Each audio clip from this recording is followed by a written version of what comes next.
여러분은 친구하면 무엇이 생각나십니까? 언젠가 런던 타임즈가 친구라는 말의 정의를 공모한 적이 있습니다. 타임즈는 친구라는 말의 정의를 가장 잘 표현하는 사람들에게 상금을 주겠다고 공모를 했고 많은 사람들이 참가했습니다. 그리고 타임즈는 그 가운데 가장 우수한 것 3가지를 뽑았습니다. 친구란 누구인가? 첫 번째는 온 세상과 사람들이 다 나를 버릴 때 그때 찾아와 주는 사람, 그가 친구라는 것입니다. 이것이 1등한 겁니다. 두 번째는 너무 괴로워서 아무 말도 하지 못하고 침묵할 때 그 말없는 말을 이해해 주는 사람, 그가 친구라는 것입니다. 세 번째는 내가 기쁜 마음을 가지고 만나면 기쁨이 배가 되고 내가 고통스러울 때 만나면 그 고통이 반으로 감해지는 사람, 그가 친구라는 것입니다.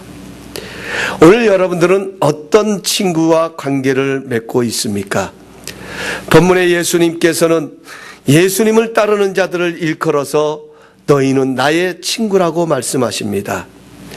그러면 예수님이 말씀하신 나의 친구는 어떤 의미를 담고 있는지를 살펴보려고 합니다. 첫 번째로 예수님에게 있어서 친구는 아까울 것도 없고 부끄러울 것도 없는 존귀한 존재였습니다. 13절에 예수님은 말씀하십니다. 사람이 친구를 위하여 목숨을 버리면 이보다 더 큰 사랑이 없나니. 여기서 예수님이 말씀하신 그 친구는 어떤 친구입니까? 성경 마태복음 11장 19절에 가서 보면 이렇게 말씀하십니다. 인자는 세리와 죄인의 친구로다. 세리는 여러분 자기밖에 모르는 사람입니다. 매우 이기적인 사람입니다. 남의 고통과 아픔은 안중에도 없습니다. 오로지 자기의 욕심을 채우는 자가 바로 당시의 세리였습니다. 예수님은 그러한 세리와 죄인의 친구라고 말씀합니다. 예수님이 말씀하시는 친구는 당당한 친구가 아닙니다. 철없는 친구입니다. 자기밖에 모릅니다. 자기 하고 싶은 대로 살아가는 죄인입니다. 그럼에도 불구하고 예수님께서는 죄인들의 친구라고 말씀하십니다. 죄인들의 친구가 되는 것을 부끄럽게 생각하지 않으셨습니다. 아니, 오히려 그 친구들을 살리기 위해서 스스로 죄인이 되셨습니다.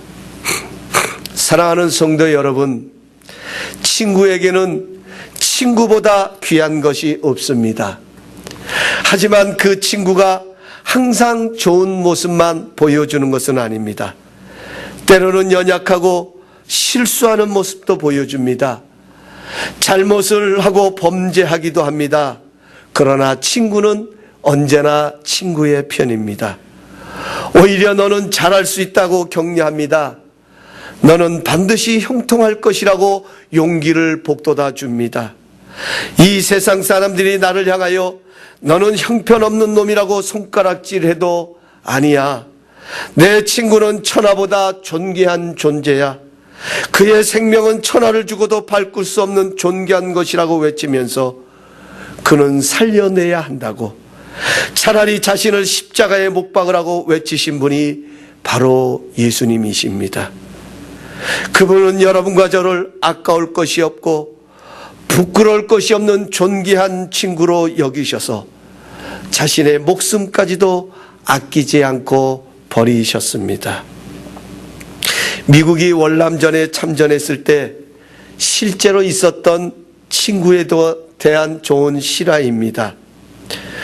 어려서부터 한 마을에서 같이 자라던 짐과 톤이라는 두 친구가 있었습니다. 그들은 함께 자라가면서 서로를 목숨같이 여기는 그런 친구들이었습니다. 월남 전쟁이 터지자 함께 나라의 부름을 받았고 함께 월남으로 파병되었습니다. 어느 날 정글 속에서 함께 전쟁을 치르다가 베트콩의 집중적인 공격을 받게 됐고 여기서 톤이라는 친구가 부상을 입게 됩니다. 그 광경을 참호 속에서 안타깝게 바라보던 짐은 그를 어떻게 해서든 데려올 것이라고 결심을 합니다. 그러나 그의 선임 하사관이 그를 만류합니다. 너무 늦었어. 지금 나가면 너도 함께 죽어. 그러니 여기서 기다리라고 그를 붙듭니다. 그러나 짐은 그냥 있을 수가 없었습니다. 그 친구가 총탄에 맞아 쓰러져가는 모습을 보면서 짐은 그 참호 속에서 그를 기다릴 수가 없었습니다. 그래서 하사관이 등을 돌린 사이에 친구 토니를 향하여 달려나갑니다.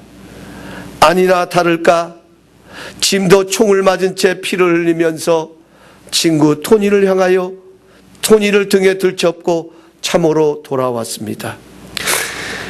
화가 난 하사관은 이렇게 말합니다. 내가 뭐라고 그랬어? 그는 이미 죽었고 너도 죽을 뻔했잖아. 너는 쓸데없는 짓을 한 거야 라고 그를 책망했습니다.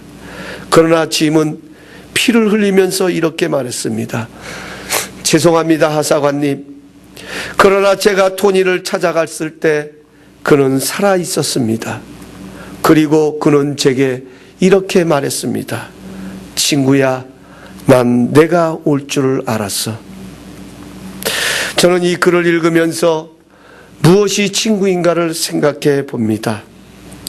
죽어가는 친구를 위하여 자신의 목숨을 아끼지 않은 사랑도 귀하지만 모든 사람은 포기해도 친구는 나를 찾아올 것이라는 믿음을 잃지 않았던 그 우정은 너무도 아름다운 것입니다.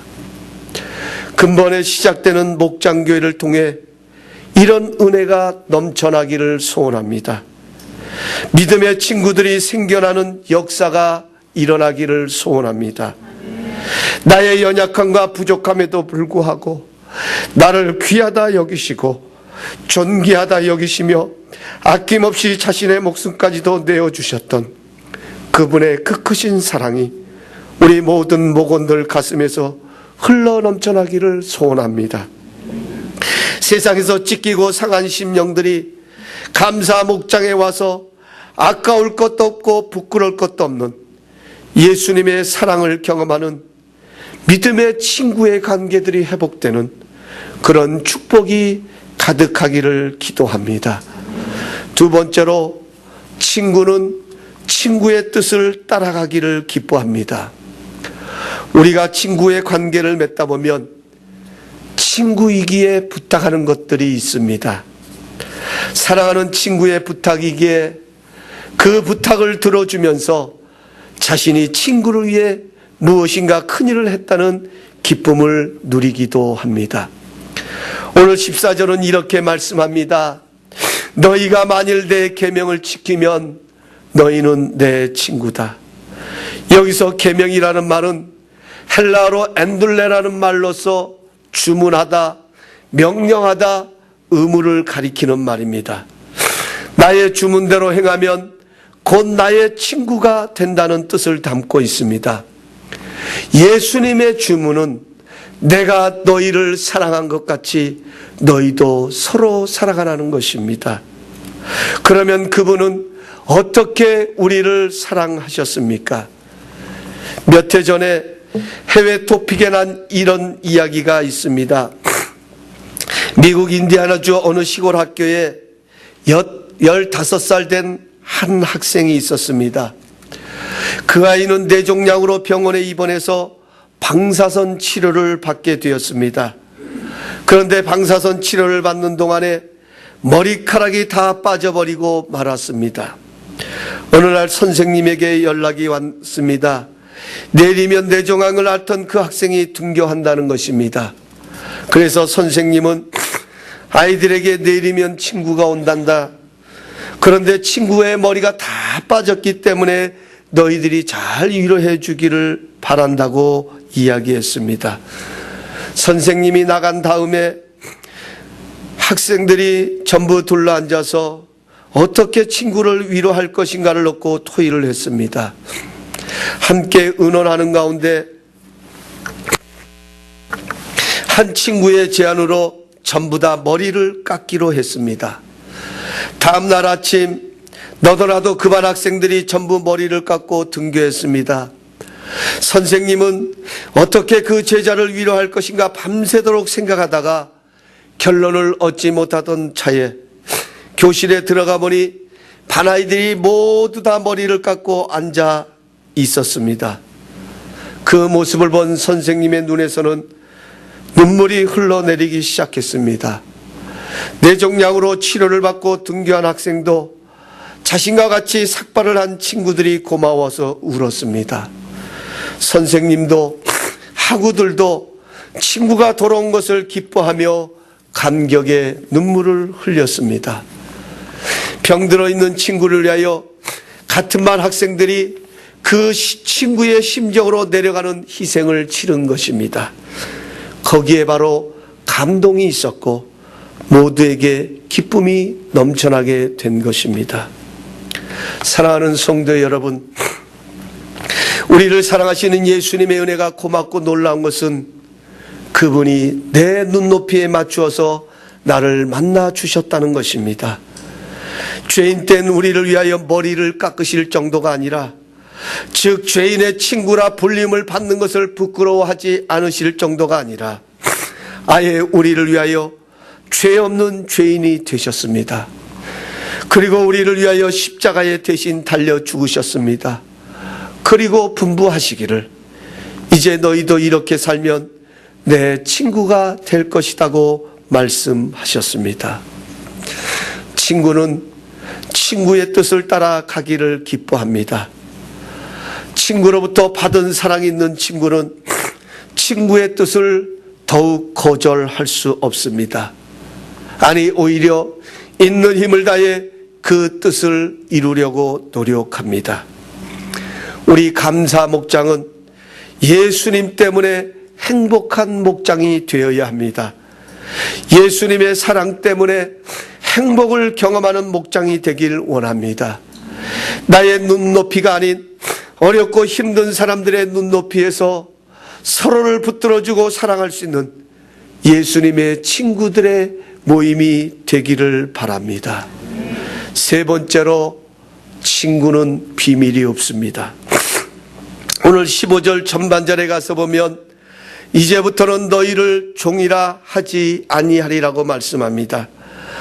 이제부터는 너희를 종이라 하지 아니하고 종은 주인이 하는 것을 알지 못함이라 너희를 친구라 하였노니 내가 내 아버지께 들은 것을 다 너희에게 알게 하였음이라고 말씀하고 계십니다. 여기서 종이라는 말은 헬라어로 둘로스라는 말입니다. 노예라는 뜻을 담고 있습니다. 노예는 복종하는 것 외에는 아무것도 없습니다. 그러나 예수님과 제자들의 관계는 그런 관계가 아닙니다.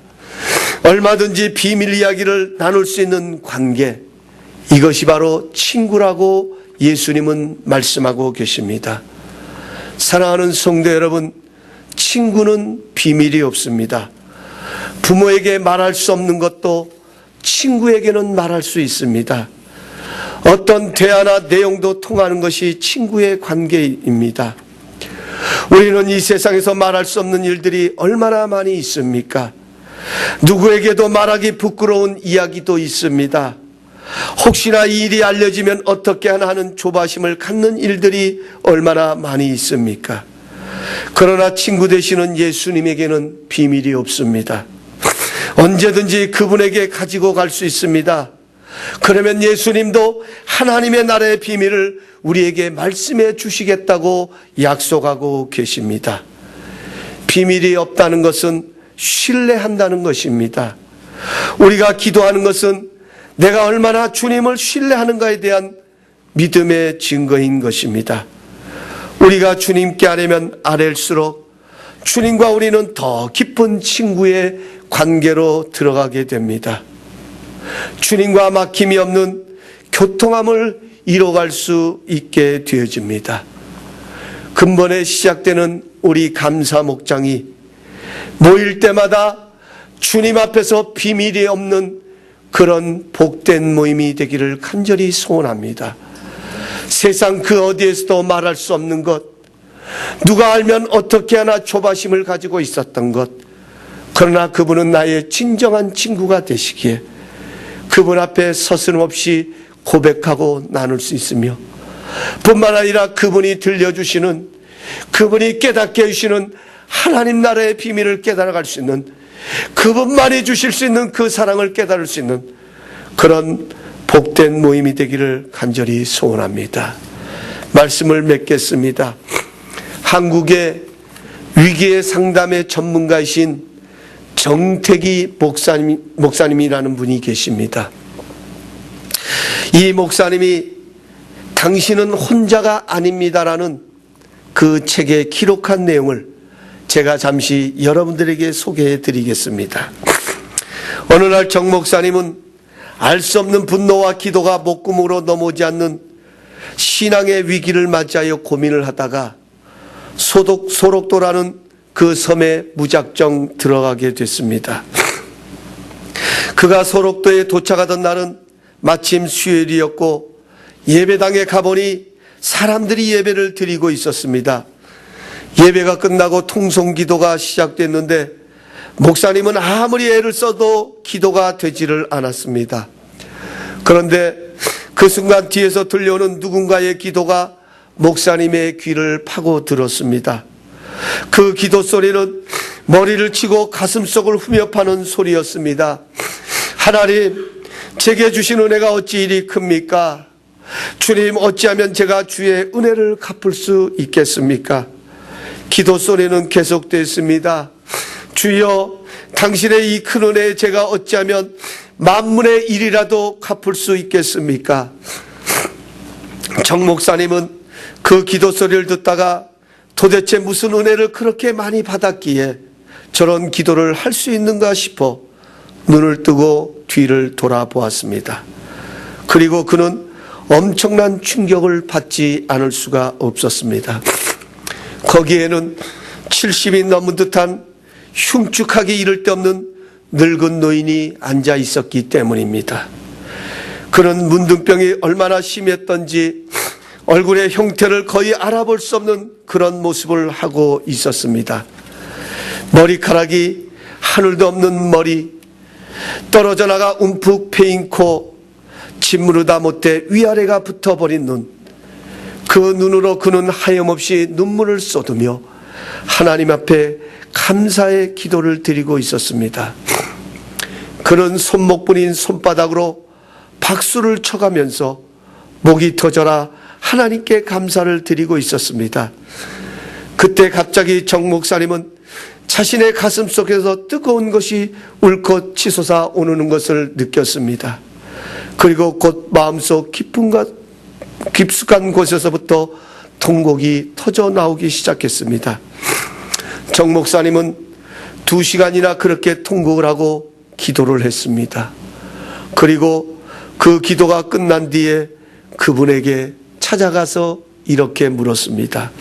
할아버지, 뭐가 그렇게 고마우세요? 무슨 은혜가 그렇게 크신 것입니까? 그때 그 노인은 이렇게 대답을 했습니다. 내가 문둥병에 걸리자 세상도 피부치도 다 나를 버렸어. 물론 친구들도 다 떠났었지. 그런데 말이야, 이 소록도까지 나를 따라온 분이 계셨어. 그리고 내게 소망과 기쁨을 주셨지. 바로 그분은 예수님이셔. 예수님이 나를 따라오신 거야. 사랑하는 성도 여러분, 그렇습니다. 온 세상이 나를 버려도 참 좋은 친구가 되시는 예수님은 결코 우리를 버리지 않으십니다. 우리가 아무리 비참한 곳으로 떨어진다 해도 주님께서는 거기에도 우리와 함께 하십니다. 그 예수님이 다시 한번 이 시간 우리에게 말씀하십니다. 사람이 친구를 위하여 자기 목숨을 버리면 이보다 더 큰 사랑이 없나니 너희는 나의 친구라고 말씀하십니다. 여러분은 이 친구를 가지셨습니까? 오늘 주신 말씀 생각하시면서 우리 감사 찬양 49장 나 무엇과도 주님을 바꾸지 않으리 우리 찬양 드리시겠습니다.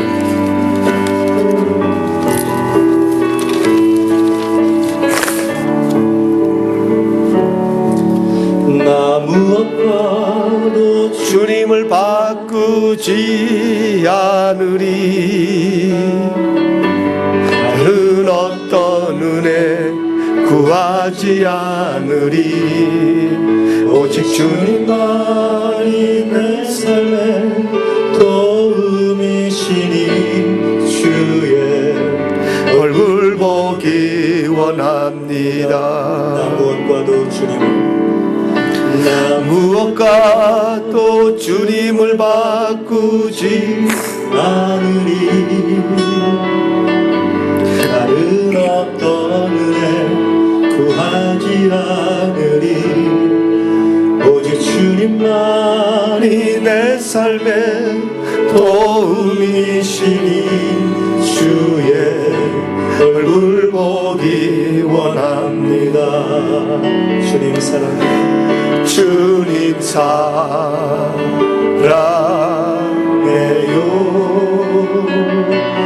온 마음과 정성 다해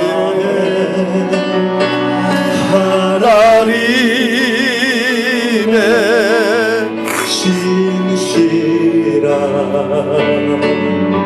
친구 되기 원합니다. 주님 사랑합니다. 주님 사랑해요.